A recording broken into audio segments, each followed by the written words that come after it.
one.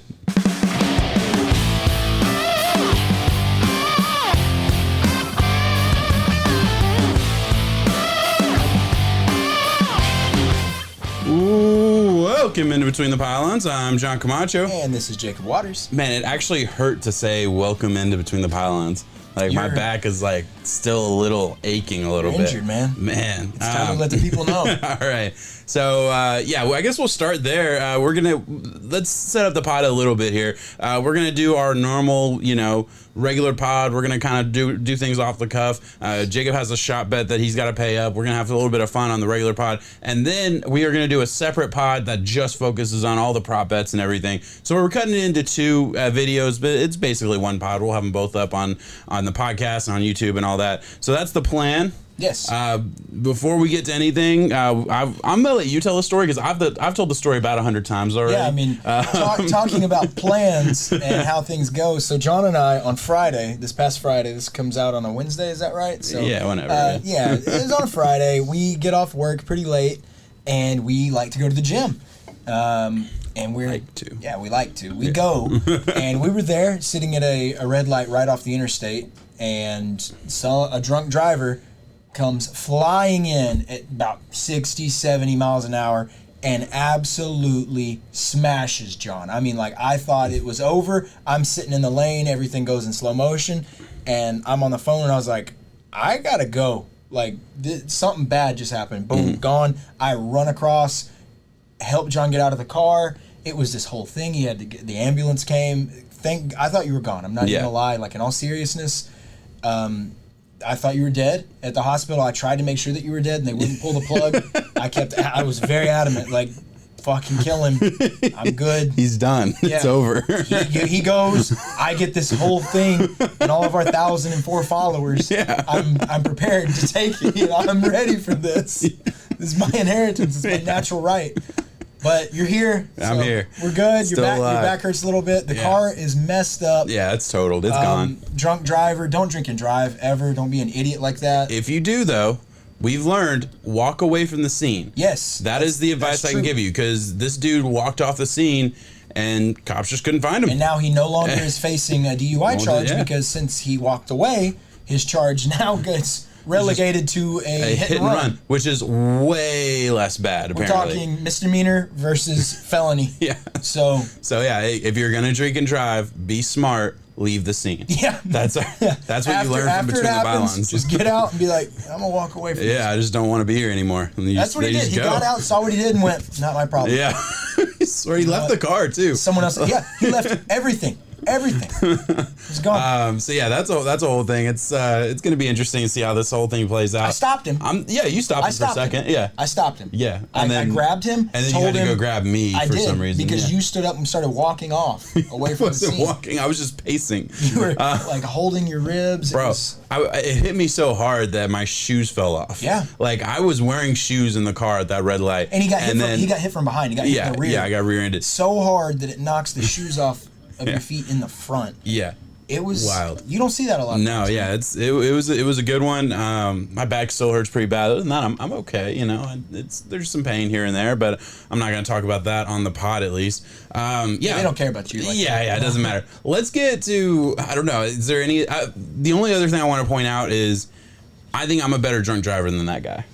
Yeah, I just think I am. I don't know what happened there. No, I don't know. I at least would have slowed down a little. I'll say this: it's a low bar. That's a low bar. Because this motherfucker didn't even stop. He's going 70 off the interstate. Yeah. Doesn't even try to slow down. No. And all I see are headlights 2 feet away from my car. Boom, I get knocked out. Next thing I know, I hear Jacob screaming bloody murder, and I thought I died. I thought it was like, fuck, is this... I opened the door to the car. No, you peeled the door open. No joke. I feel like I was the Hulk for just a split second. Yeah. Got the door off and see that you're folded up in like some hexagon shape that a human body should not be in underneath the steering wheel. And I was just like, I don't know how I'm going to be able to tell people that you're gone now. Like, this is horrible. It was just... It was wild. All right, so we got that out of the way. Basically, anytime I like wince in pain, you might see my eyes a little bit messed up. There's reasons. All right, it involves the wreck and Brian Flores being fired. Yeah, that too. So he's still hurting over that exactly. Mike McDaniels, man. Hey, at least we get to see if he can make Tua he's good. a good personality. Yeah. I've seen him in the press conference. Yeah, great. I don't like Tua. All right, let's get into the real meat of this show, and that's let's set it up. You got to take a shot. This is we're going to give you the thing from last week, and we'll set it up, and then you'll take the shot if you're drunk driving. I'm going to say he's 28 and 138 days. 28, 138. I'll take the over on that. Shot bet? Shot bet, yeah. I'll take the over on that. Fuck! He's 28 and 168 days. By 30 days. All right, I just love the fuck. Nowhere. It was It was Allen Robinson. We were arguing, and I've never been more wrong in an argument because I thought you were way off, and you were 30 days off. You had this dude down to the month, basically. Creepy, honestly. Yeah. Allen Robinson will never be in a room with me ever because of this now. Honestly, I really don't know that much about him. Yeah, but man, you had it nailed, but I got the over, and you had to take a shot. So I did. I pay up. It's part of the bet, you know. All right, it's what we do. So first topic that we have to get to, it's going to be a little bit of the drunk driver story that we told. We're going to do top 5 things worse than getting rear-ended by a drunk driver, NFL Super Bowl edition. Yeah. All right, give me your first one here. Oh wow, off the rip. Yeah, we did not plan this, by the way. So if this is a shitty segment, it's our fault. Worst things in getting hit. Okay, so really. Having, and this was relevant too, having Jared Goff as your starting quarterback. Yeah, that would be worse. Yeah. That's a bad one. Because you could have won the Super Bowl a couple years ago if it wasn't. If it was Matt Stafford. Imagine where they would be if that was the case. I'm gonna say Odell Beckham in Cleveland. That is worse than getting hit by a drunk driver. Odell Beckham in Cleveland is worse. Yeah. Co-opening a dog shelter with Mike Vick. That's bad. Yeah, just to say, if you were to pick all business partners out there, like you would miss it with that one. That is just not the move. I wasn't ready for that. Me neither. It was one of those where I was just like, I saw opportunity. Mike Vick, I love you.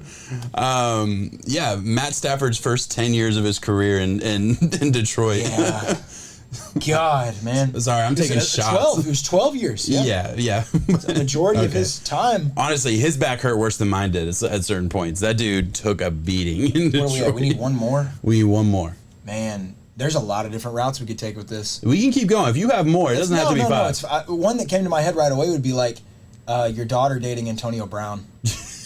That's scary. Not only because of all the stuff that he's tied into, but I don't know what she would talk about at Thanksgiving dinner. Like, this dude's brain is just not wired right.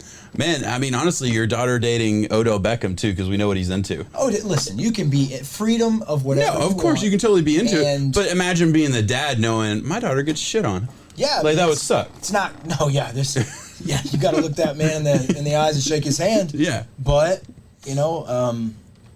everyone has their thing.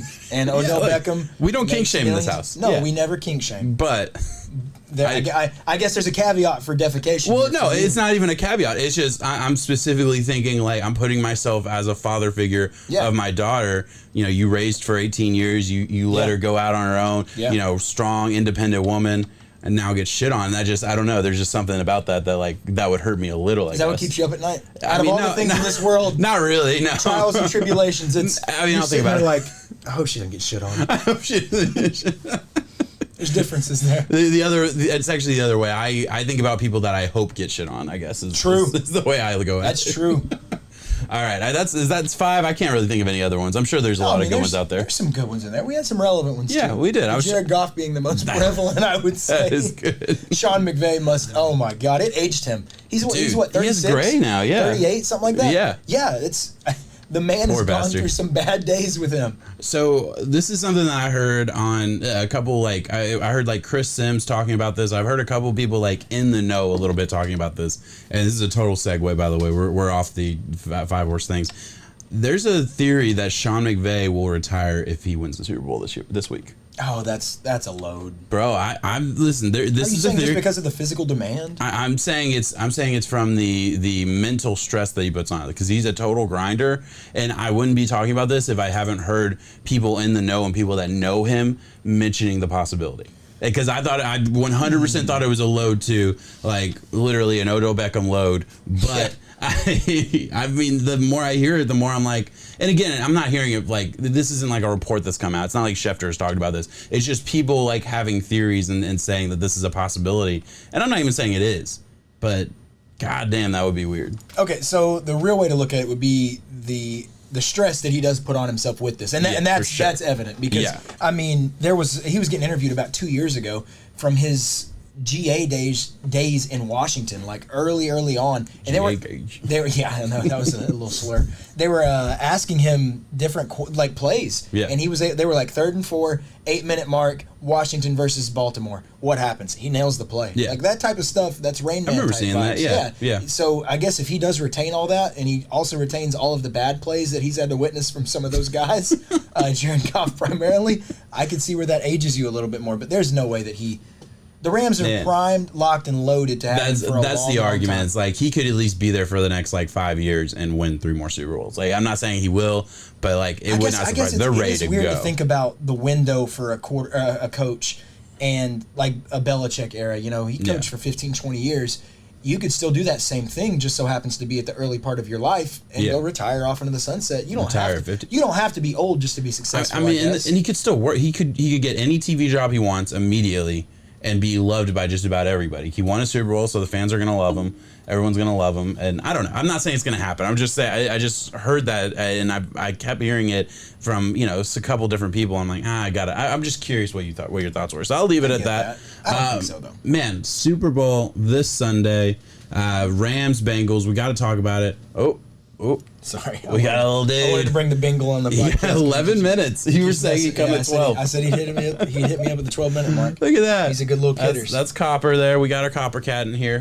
He's a little scaredy cat. He's a bingle. He is a bingle. All right. Hey, can I switch fanships? Because it looks like a lot of fun to be a Bengals fan right now. You're the first person to ever say that. Come on. You got to give it to the Bengals fans. True fans for years and years and years of dedication, hard work, and sucking. They were in the last 8 seasons. I think they have the worst record. Them and the Jets are very, very close to it since Cleveland started turning their whole crap show around. It's bad. And do you know a Bengals fan? Off the top of your head, just anyone? Not personally. I don't either. And I have heard at work since I've been at work talking football here and there. I've heard of at least 6 now. And it's like, is this going to be the new thing? Is it the next cool thing? Probably. It's the next Chiefs. Because I think there were a lot more Chiefs fans than Bengals fans. First of all, Joe Shiesty, man, he's cool. But I do think like now that like there's a lot more Chiefs fans now than there were 5 years ago before Mahomes. You know what I mean? Yeah. There's gonna be a lot more Bengals fans now than there was 3 years ago. So is this the coming of Golden State essentially? Because I'd say Golden State was probably the biggest booming of a fan base that you've seen when it comes to being kind of quiet, kept down out in Oakland, Oracle, that little Bay scene area. And then once Splash Brothers hit, I mean, we were just talking, they were the biggest fan base out there now. Bro, Chiefs get... Yeah, it's the ultimate glow up, man. This is the nerdy kid in school that comes back after summer break with 6-pack abs and is the cool kid again. Like, this is what it feels like. Seattle had a very big boom whenever they did their little revamp logos and colors and whatnot, so... Oh, I thought you were just talking about with Russell Wilson and the that Legion too. of Boom. Yeah, that too. I'm just saying you didn't see that many Seattle fans in early 2000s as you did compared to 2010 and on. Oh, for sure. So I guess the Bengals. You think that they're gonna like truly build upon this, like that their success? I mean, look, this is the Cinderella team. A lot of people are gonna be rooting for the Bengals just because they weren't supposed to be here. Next year's Super Bowl odds, they're 10th though. Well, yeah, now they are, but I mean, they were the beginning of the year. They were at the very, very bottom. I mean, like didn't they have the biggest turnaround ever? Yes, they did. That's just wild to me. Actually, the last team to do it was the '99 Rams. Wow, that's wild. All right, I mean, let's get into it. Who's your pick? What's your team? Where do you want to go with the Super Bowl talk? I mean, it's got to be Rams. You got to pick the Rams. I think that all the storylines built up. I get into it. It's really, really cool.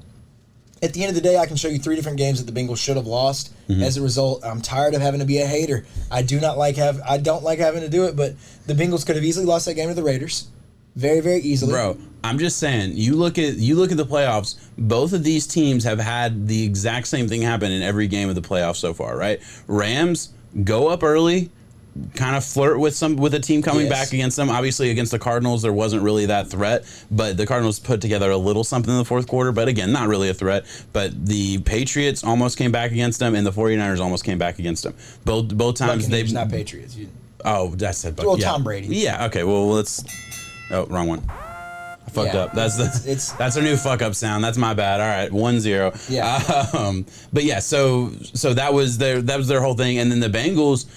Honestly, the exact opposite, would go down early. And again, the first game against the Raiders, not so much, but that game was decided by, a last-second play pretty much against the Raiders. Raiders went down and tried to score a touchdown. Yeah, they could have scored a touchdown there. They're in the red zone. So there was that. And then also just looking at the rest of the games, won it on a field goal against the Titans in a close game, won it against the Chiefs in overtime. Like, that's just how their season has been. And I would argue that they were getting, the Titans were dominant there.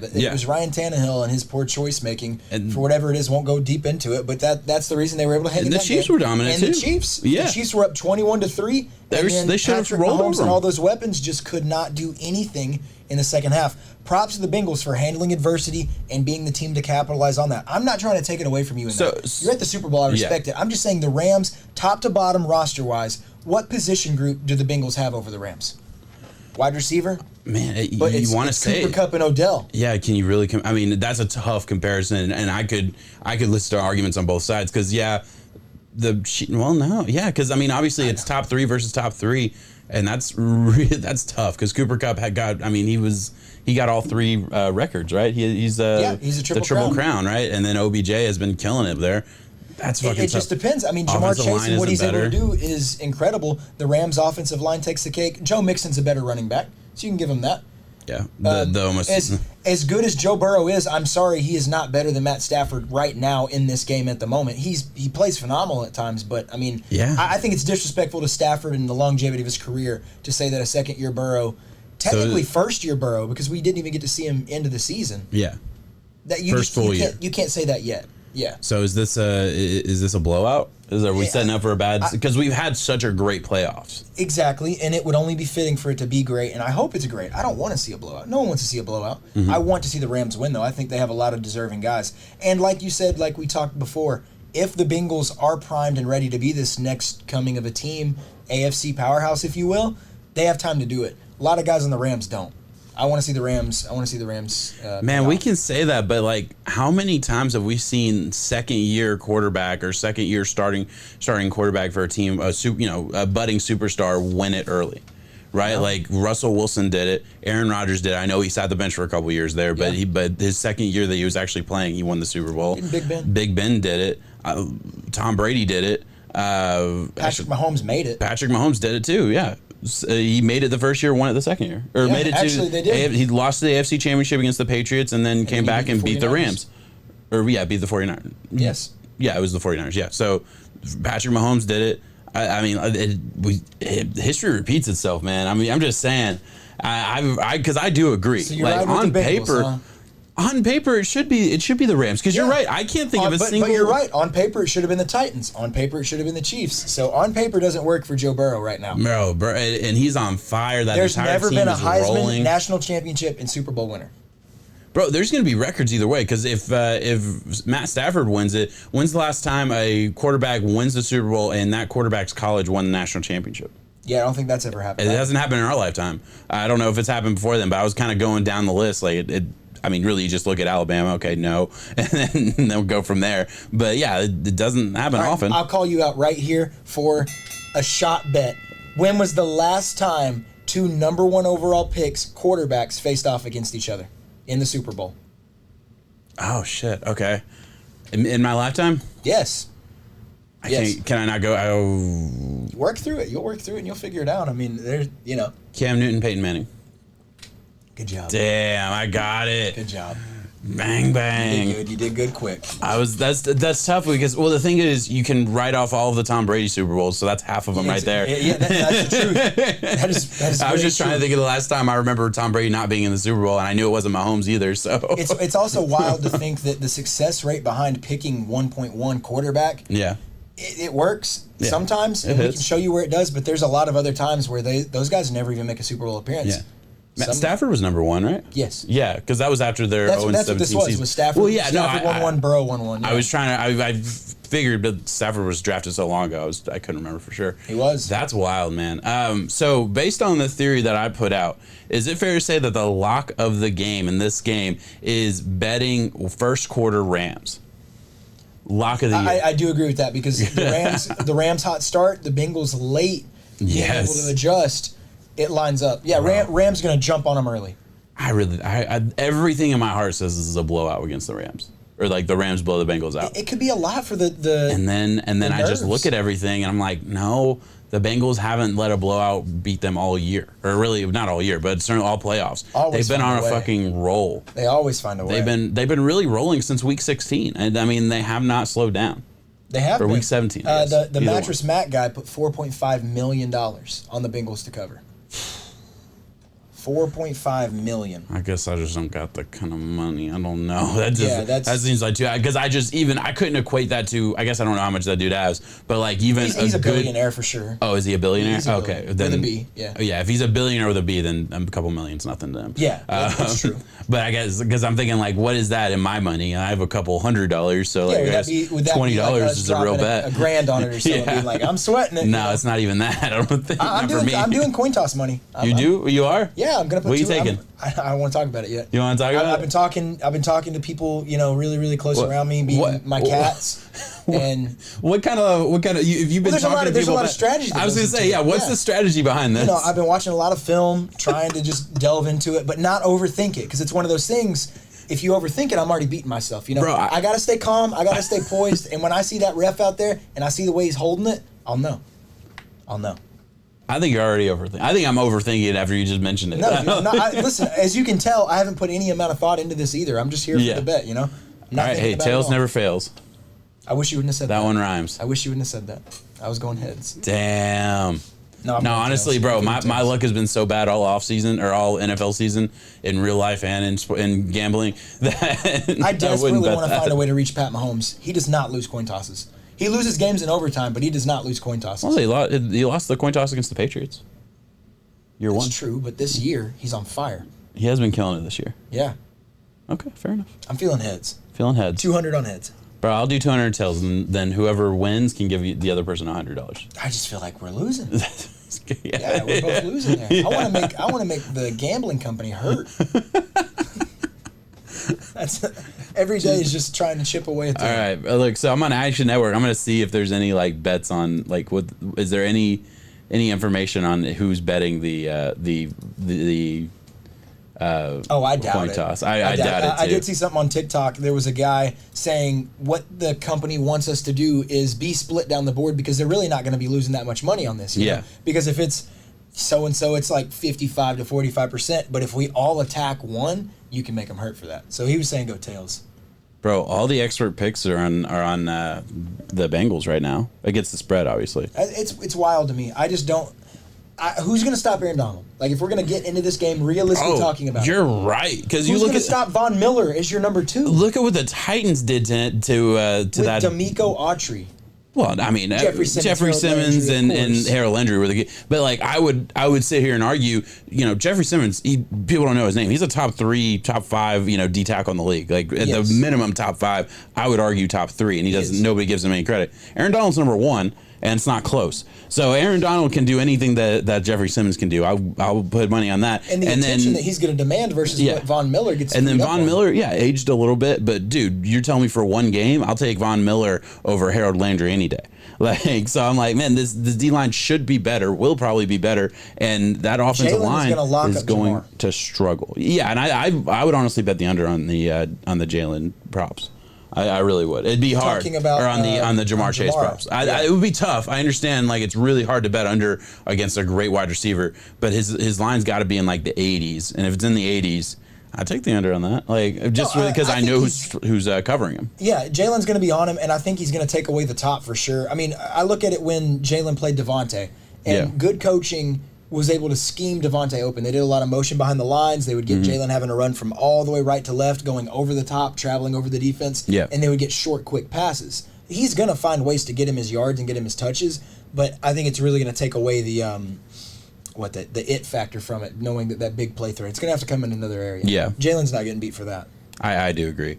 Jalen Ramsey questionable. Got a shoulder injury. Oh, he'll play. All those guys are gonna play. Feel bad for Robert Woods missing out on this game. I do too, especially considering how big of an impact he had on the team and the crazy. They bring OBJ in and he's just like, oh, we'll put him. OBJ's our number 3. Robert Woods is still out there. Robert Woods gets hurt the next week, and then OBJ's like, oh well, we're fine. Went from a commodity to a necessity. Yeah, instantly in 7 days. Yeah. That is freaking wild. All right, do you have anything else you want to get straight into the gambling show? No, I mean we can easily. Yeah. Yeah, you want to? All right, so that we're gonna end in the pod here, and we will get into a separate gambling show. We're literally just gonna press stop on the record button and then get right back into it. Give me final score. You gotta have final score. We always do final score on this pod. I'm gonna say, you want to do whoever's closest on this pod? Are you cheating on me with another podcast final score? What does that mean? All right, fuck it. I fucking lost again. That's the biggest backhanded compliment I've ever gotten in my life. It's like, well, I'll give you this score. What was the backhanded compliment you gave in the kitchen the other day at work? What did you say? It fucking killed me. I can't remember. I think I told someone that the size of their eyes doesn't bother me as much as it does everyone else. I'm able to look past that. That was a good one. That stuff doesn't bother me. That's exactly what you said. I'm above that. Bro, that was a good one. That cracked me up. All right, final score. What's the line? I got to see what the over-under is. 4.5. No, the over-under. 48.5. I'm going to say... Rams 28, Bengals 24. There you go. Boom. 28-24. So you have the over. I'm gonna say 28-17. Rams. All right, I'll say 27-17. Just to Price is Right you. You suck. I got you. All right, guys. That is all we have today. Well, no, it's not. We're going to do the betting podcast. Check that out. We're going to be talking all the prop bets, all of the bets that we can think of, all of the I don't know. There's nothing else. Just the bets. All right. Yep. That is it. Thanks so much for watching. Peace. 7.